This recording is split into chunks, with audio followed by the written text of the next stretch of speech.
बंगाल में बैठे कार्यकर्ता जिन्होंने अपने सामने एक वरिष्ठ कार्यकर्ता को मरते देखा है, वो आज ये सवाल कर रहे हैं कि दिल्ली में बैठे भाजपा के हमारे भाई और बहन किस प्रकार से संघर्ष करके पूरे देश का ध्यान हमारी व्यथा की ओर आकर्षित कर रहे हैं।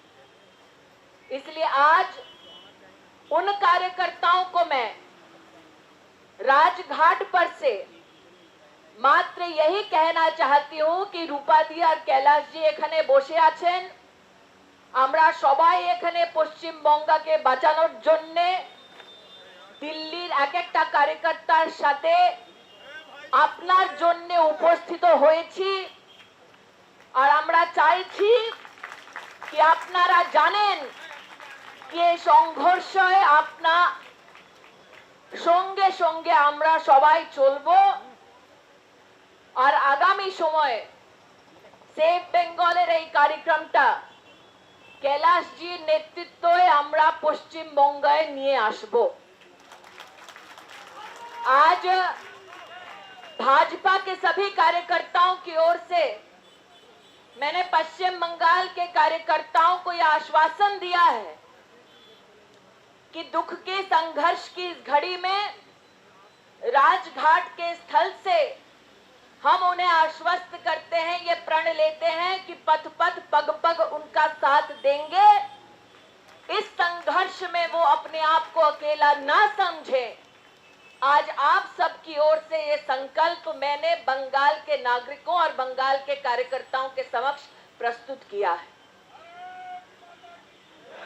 रूपा गांगुली ने आज एक छोटा सा चित्र आपको दिखलाया, अपने शब्दों से अलंकृत कर कि बंगाल में हालात क्या है।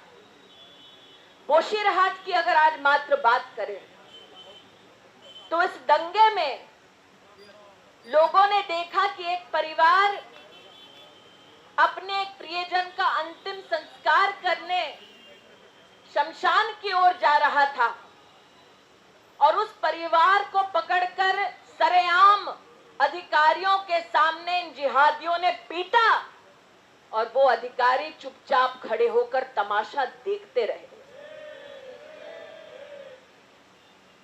नोदिया हो, बुर्दवान हो, हावड़ा हो, आज अगर कोई नागरिक अपने समुदाय की गौरव लीला भी प्रदर्शित करना चाहे, राम नवमी के दिन राम लल्ला को नमस्कार कर, राम लल्ला का स्मरण कर, अगर वो एक शोभा यात्रा निकालना चाहे तो उसके खिलाफ आर्म्स एक्ट का केस लगाया जाता है।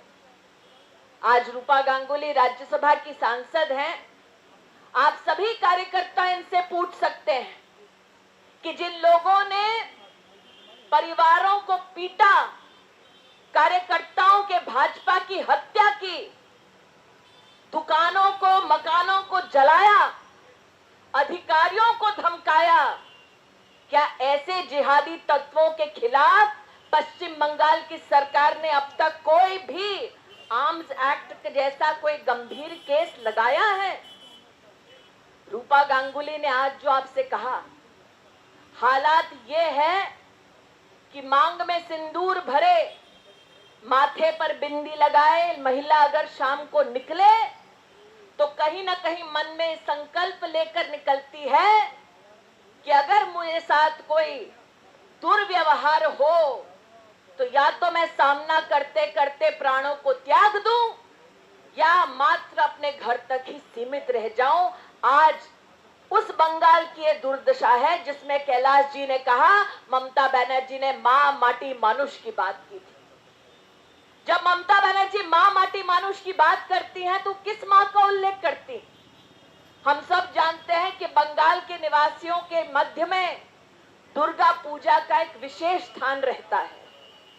आप में से शायद बहुत कम लोग जानते हैं कि बंगाल की राजनीतिक हालत आज ऐसी है कि मां दुर्गा का जो अष्टमी के बाद नवमी के बाद विसर्जन का दिन आता है, बंगाल में वो बंगाली जो माँ दुर्गा की प्रतिमा का विसर्जन करने जाते हैं, ममता बनर्जी की सरकार कहती है कि तिथि बदल दो, क्योंकि ये तिथि हमें मंजूर नहीं। जिस माँ का वो राजनीतिक तौर पर वोट बटोरने का इस्तेमाल करती है, उस माँ की प्रतिमा का विसर्जन रोकने का पाप पश्चिम बंगाल की सरकार ममता बनर्जी के नेतृत्व में करती है।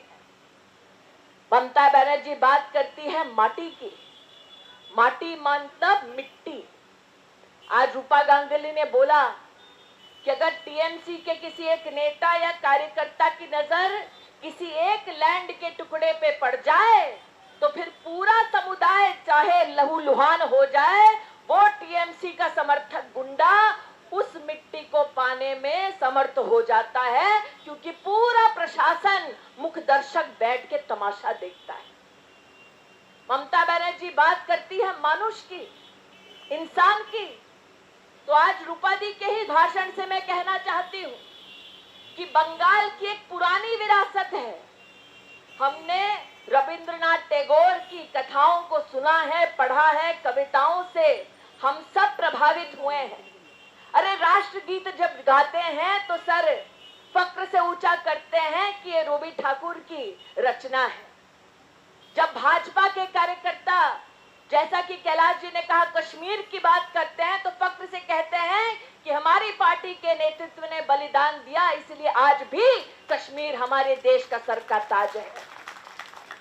और वहां का मानुष मात्र इसलिए लड़वाया जाए क्योंकि तृणमूल कांग्रेस को राजनीति करनी है। इसलिए आज अगर टीएमसी के राज में आपको बंगाल की असलियत सुननी है तो ममता बनर्जी के राज में मां का अपमान होता है, माटी लहूलुहान होती है और मनुष्य को मौत के घाट उतारा जाता है अगर वो मनुष्य गलती से कह देता है जी मैं हिंदू। इसीलिए